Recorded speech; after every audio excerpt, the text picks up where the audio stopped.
우리가 의롭지 못함으로 심판받아야 될 우리가 이 믿음으로 말미암아 의롭다 하심을 얻게 되니 이보다 더 귀한 선물이 어디 있고 이보다 더 귀한 은혜가 어디 있어요. 우리는 이것으로 말미암아 우리 가운데 이 놀라운 세상에서 돈으로 주고 살 수 없는 그 어떤 것으로도 내가 살 수 없는 생명으로도 살 수 없는 이것을 우리 가운데 주신 것이에요. 그러니 우리가 이 세상에서 이것을 자랑하고 이것을 말하고 이것으로 말미암아 우리는 이 세상에 사는 동안에 이 기쁨을 무엇에 비교할 수 있으며 이 기쁨을 우리가 날마다 살아가면서 날마다 새롭지 않겠어요? 오늘 본문의 말씀은 사도행전 13장 32절에서 52절까지 말씀입니다. 32절, 우리도 조상들에게 주신 약속을 너희에게 전파하노니. 조상들에게 주신 약속, 이것은 계속해서 다음 세대들에게 전파할 때 그 약속이 계속 우리가 이어지는 것이죠. 약속이라고 하는 것이 내가 기억하게 하는 것이 참 중요하잖아요.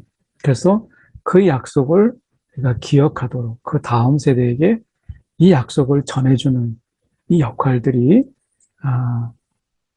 우리에게도 있고 지금 사도들에게도 있는 것이죠.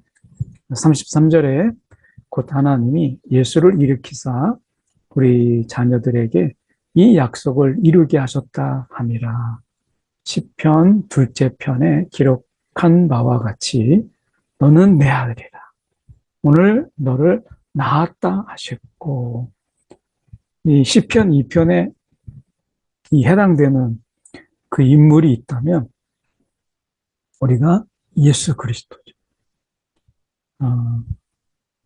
너는 내 아들이라. 오늘 너를 낳았다.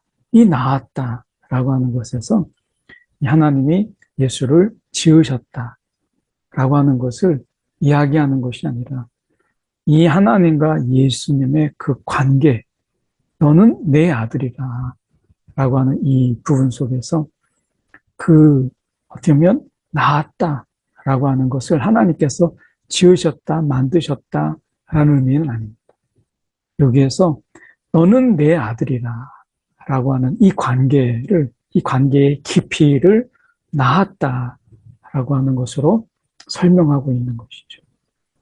우리가 이 부모가 자녀를 낳을 때 이것은 자신의 생명보다 더 귀한 어떤 나의 그 이상의 존재가 되는 것이죠. 낳았다라고 하는 것은 우리가 그런 존재, 이 관계를 설명하는 것입니다. 이것은 이제 우리가 시편에서 말씀하는 시편 2편에서 말씀하고 있는 이 유일한 이 말씀에 해당되는 것은 예수 그리스도, 그리고 예수 안에서 이제 우리가 양자된 이제 어떻게 보면 예수 그리스도가 하나님 앞에서 우리가 그 아들이 되심으로 우리가 그분 안에서 우리가 양자가 되므로 우리가 딸이 되고 아들이 되는 것이죠.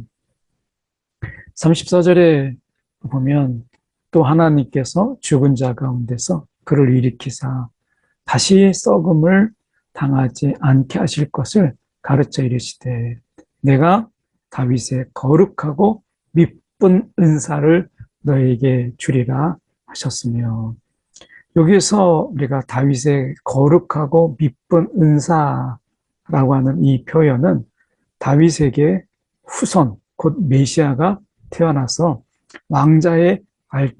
이 왕자에 이제 앉게 될 것을 가리키는 일종의 표현법입니다. 그래서 다윗의 거룩하고 미쁜 은사라고 하는 것은 이제 다윗의 후손 곧 메시아가 태어날 것이다 라고 하는 것을 말씀하신 것이죠. 오늘 우리가 이 하나님의 약속을 우리가 얼마나 의지하고 있는가, 그리고 그 약속을 우리는 또 다른 세대에게 얼마나 우리가 기쁨으로 전하고 있는가. 우리가 이 약속을 우리의 자녀들에게 정말 돈을 주는 것, 이것보다, 그리고 재산을 상속해 주는 것보다 더 귀한 것으로 우리가 여기고 있는가라고 하는 것입니다. 오늘 우리가 자녀들에게 주어야 될 가장 소중한 것, 여러분에게 또 우리에게는 무엇입니까?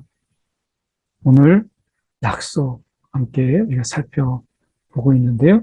35절에 또 다른 시편에 일러스되 주의 거룩한 자로 썩음을 당하지 않게 하시리라 하셨느니라. 그러니까 다른 시편에 일러스되 주의 거룩한 자로 썩음을 당하지 않게 하시리라. 썩음을 당하지 않게 하시리라 하셨느니라. 이 썩음을 당하지 않게 하시는 것. 다윗은 죽었고요. 이것은 오직 우리가 20편에서 말씀하고 있는 것은 결국 예수 그리스도 이분이죠. 그래서 다윗은 당시에 하나님의 뜻을 따라 섬기다가 잠들어 그 조상들과 함께 묻혀 썩음을 당하였을 때 하나님께서 살리신 이는 썩음을 당하지 아니하였나니. 이 하나님께서 살리신 이가 누구겠어요? 예수 그리스도죠. 오늘 우리는 이 썩음의 육체를 가지고 살아요. 그러나 예수께서 썩음을 당하지 않고 부활하신 것처럼 우리도 그 예수 안에서 썩음을 당하지 않는 이제 영원히 우리가 예수와 함께 거하는 이 엄청난 은혜를 우리가 잊게 되는 것이죠. 그러니 우리 안에서 예수를 빼고 우리가 무슨 이야기를 할 수 있겠어요? 오늘 우리가 우리의 이야기 속에서 우리는 어떤 이야기들 많이 할까요? 이 세상에서 정말 귀하다 하는 것들 이야기하고 또 세상에서 소중하다는 것들 많이 이야기하잖아요. 그런데 그 많은 이야기들이 쉽게 잊혀져 버리는 것들, 또 쉽게 썩어져 버릴 것들, 이 세상 지나면 다 없어질 것들, 우리가 그런 거 이야기하고 있지 않나요? 오늘 우리가 영원한 것들을 이야기하는, 이게 영생을 준비하는 자의 삶이죠. 38절에 그러므로 형제들아 너희가 알 것은 이 사람을 힘입어 죄사함을 너에게 전하는 이것이며, 내가 예수 그리스도로 말미암아 우리가 죄사함을 받아요. 39절에 모세의 율법으로 너희가 의롭다 하심을 얻지 못하던 모든 일에, 우리가 율법으로 우리가 아무리 의롭다함을 얻으려고 해도 결국에는 율법으로 안 되는 것을 우리가 깨닫잖아요. 율법으로 안 된다라고, 율법을 온전히 지킴으로 인해서 우리가 의롭다 얻을 수 없다라는 것. 원래는 율법을 통해서 의로움에 지키면 의롭게 되는 거죠. 그런데 우리는 이 죄성으로 말미암아 그게 안 된다는 것을 깨닫게 되었어요. 결국 우리는 율법 가운데서 우리는 정말 우리 스스로가 의롭다 할 수 없구나 라고 하는 것을 깨닫게 되는 거예요. 그리고 이제 예수 그리스도를 말미암아 우리가 믿는 자마다 의롭다 하시면, 이 믿음으로 말미암아 예수님의 그 의로움이 우리의 것이 되는 거예요. 우리의 것으로 여겨주시는 거예요. 그러니 이 은혜가 얼마나 커요. 우리가 의롭지 못함으로 심판받아야 될 우리가 이 믿음으로 말미암아 의롭다 하심을 얻게 되니, 이보다 더 귀한 선물이 어디 있고 이보다 더 귀한 은혜가 어디 있어요. 우리는 이것으로 말미암아 우리 가운데 이 놀라운, 세상에서 돈으로 주고 살 수 없는 그 어떤 것으로도 내가 살 수 없는, 생명으로도 살 수 없는 이것을 우리 가운데 주신 것이에요. 그러니 우리가 이 세상에서 이것을 자랑하고 이것을 말하고 이것으로 말미암아 우리는 이 세상에 사는 동안에 이 기쁨을 무엇에 비유할 수 있으며 이 기쁨을 우리가 날마다 살아가면서 날마다 새롭지 않겠어요? 어떻게 보면 우리가 이 썩어져가는 세상 속에서 이 썩지 않는 진리의 말씀, 이 말씀이 우리에게 힘이 되고 살아갈 용기가 돼요. 이 세상에서 우리가 금은부화만 얻어도 기뻐하는데 그거 다 우리가 죽을 때 놓고 가는 거 아니겠어요? 그런데 그런 것 속에서 우리 가운데 이 영원한 삶의 기쁨, 이것이 우리 가운데 있다라고 하는 게 얼마나 감사해요. 어떻게 보면 예수님의 그 의로우심을 우리 가운데 우리가 뭐라고 그것을 우리 가운데 큰 믿음으로 우리 가운데 그 의롭다 하심을 얻게 하시니 이 은혜가 아마 살면서 계속 평생 살면서 웃어도 우리가 그 웃음이 다 할 수 있겠나 하는 생각을 해보게 됩니다.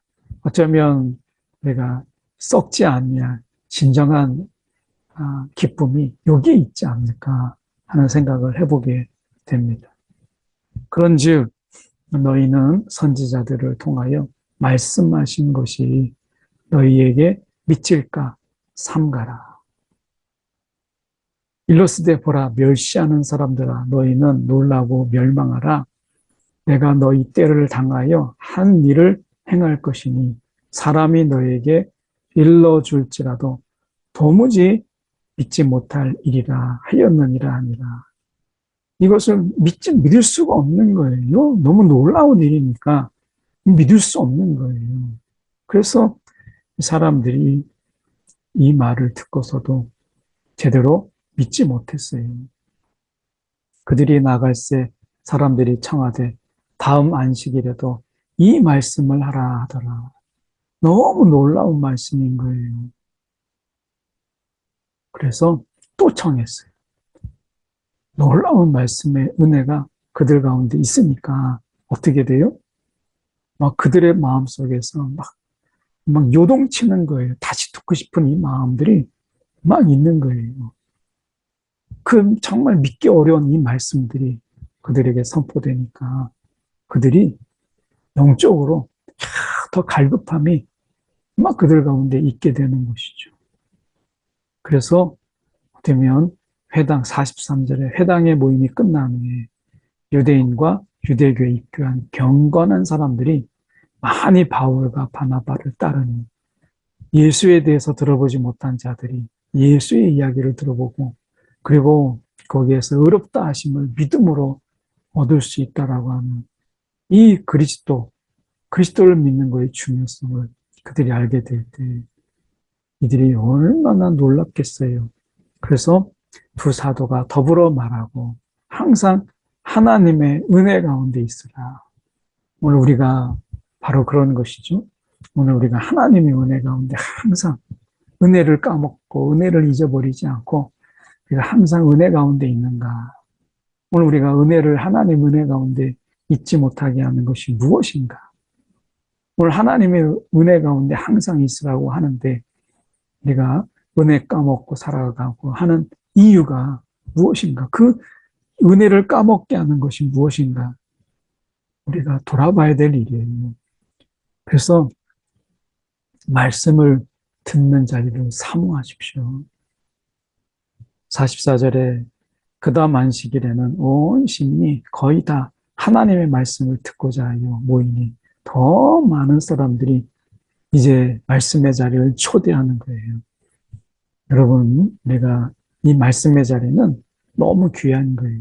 어느 때, 어느 순간에 성령의 역사가 말씀 가운데 있을지 몰라요. 우리가 그 사모함으로 우리가 말씀의 자리를 권면하는 많은 우리가 권면의 자리가 일단 좋은 곳, 꽃피는 곳에 장소가 좋으면 여기 있다, 음식이 맛집이 있으면 거기 가서 먹어보라 이런 얘기 많이 하잖아요. 여러분 말씀의 자리에 초대함이 있는 그런 초청함이 있는 우리의 이 초청이 있었으면 좋겠다. 여러분 어디에 초청하세요? 내가 귀하게 여기는 곳 거기에 우리가 초청하잖아요. 내가 좋은 곳에 초대를 하잖아요. 말씀에 들음의 자리에 내가 초대하는 그런 저와 여러분이 되길 원해요. 45절에 유대인들이 그 무리를 보고 시기가 가득하여 바울이 말한 것을 반박하고 비방하거늘 늘 어떻게 보면 이런 시기하는 자들이 있어요. 자기가 알고 있는 것을 막 그것에 대해서 전부인 것처럼 이렇게 하는 것이죠. 이런 시기 속에서 우리가 46절에 바울과 바나바가 담대히 말하 이르되 하나님의 말씀을 마땅히 먼저 너희에게 전할 것이로되 너희가 그것을 버리고 영생을 얻기에 합당하지 않은 자로 자처하기로 우리가 이방인에게로 향하노라. 그래서 너의 이것을 영생을 얻기에 합당하지 않은 자로 자처한다. 너희가 영생을 얻기에 합당하지 않은 자로 스스로 자처한다. 오늘 우리가 어디에 자처하는 자인가 라고 하는 것이죠. 이 세상을 우리가 기뻐하며 우리가 세상 사람으로 자처하고 있지는 않는지, 정말 우리가 하나님께 속한 자로 자처하며 살고 있지 않는지 오늘 우리가 돌아보면서 오늘 우리는 우리의 정체성을 어디에 두고 있는가 라고 하는 것입니다. 47절에 주께서 이같이 우리에게 명하시되 내가 너를 이방의 빛으로 삼아 너로 땅끝까지 구원하게 하리라 하셨느니라 하니 내가 이 직업은 뭔가 내가 수틀리면 바꿀 수 있어요. 근데요, 사명은 안 그런 거예요. 사명은 내가 우리의 기분대로 바꿀 수 있는 것이 아닙니다. 그게 사명이에요. 48절에 이방인들이 듣고 기뻐하여 하나님의 말씀을 찬송하며 영생을 주시기로 작정된 자는 담이 있더라. 하나님의 작정, 하나님이 영생을 주시기로 하나님께서 택하신 자들에게는 하나님이 그 믿어지는 은혜를 주셨어요. 오늘 우리가 하나님께서 우리 가운데 누가 택함을 받았는지 우리는 알지 못하죠. 그래서 때를 얻든지 못 얻든지 우리가 해야 될 것은 전하는 거예요. 주의 말씀이 그 지방에 두루 퍼지니라. 50절 이에 유대인들이 경건한 귀부인들과 그 신의 유력자들을 선동해요. 예수님 당시에도 그랬듯이만 늘 이렇게 대적하는 자들의 이 방식은 늘 선동이에요. 선동. 바울과 바나바를 박해하여 그 지역에서 쫓아내니 늘 선동과 이런 어떻게 보면 사람들을 동원하는 이런 것을 통해서 박해하는 것입니다. 오늘 선동에 넘어가지 않고 진리에 우리가 귀를 기울이는 이것이 중요하죠. 부안해동하지 않고 우리가 진리를 구하고 찾는 이것이 이 시대의 분별이 정말 필요하다 하겠습니다. 여러분 무엇을 가지고 여러분 분별하세요? 오늘 우리에게 정적인 분별을 더할 수 있도록 정말 우리가 깨어서 기도할 때잖아요. 내가 사람들의 이런 부분들 경건한 자, 유력자들이 다 옳은 게 아니에요. 오늘 우리가 정말 무엇이 옳은가, 무엇이 진리인가 라고 하는 것을 내가 봐야 되는데 내가 보면 하나님의 말씀, 우리 48절에 하나님의 말씀이에요. 이게 기준이에요. 경건한 사람들, 유력한 사람들 이게 기준이 아니라는 거죠. 두 사람이 그들을 향하여 발에 티끌을 떨어버리고 이고니온으로 가거늘 제자들은 기쁨과 성령이 충만하니라. 오늘 우리가 어떻게 보면 이 소식을 들은 제자들은 기쁨과 성령이 충만하니라. 오늘 우리가 이 기쁨과 성령, 기쁨의 충만과 성령의 충만이 같이 가잖아요. 오늘 저와 여러분 가운데도 성령의 충만 가운데 기쁨의 충만한 그러한 삶을, 정말 이 세상이 우울하고 또 정말 어떤 이 세상에 우울한 소식들이 많은데 성령의 충만함 속에 기쁨도 충만한 저와 여러분의 삶이 되기를 진심으로 바랍니다. 기도하겠습니다. 사랑에 많으신 하나님 아버지, 참으로 감사합니다. 오늘도 우리의 삶 속에 성령의 충만한 가운데 오늘 하나님이 주시는, 세상이 아닌 하나님이 주시는 기쁨으로 충만케 하여 주시옵소서. 오늘도 우리 가운데 썩어져가는 세상 속에 썩지 아니하는 이 영원한 삶, 예수 그리스도를 믿음으로 말미암아 의롭게 된 하나님의 자녀된 이 귀한 삶이 우리 가운데 있는데 세상의 우울이 이 기쁨을 어떻게 이길 수 있겠습니까? 이 기쁨이 세상의 우울을 이기는 진정한 영원한 기쁨으로 오늘을 살아가기에 부족함이 없도록 우리 모두를 인도하여 주옵소서. 살아계신 예수 그리스도를 받들어 기도드리옵나이다. 아멘.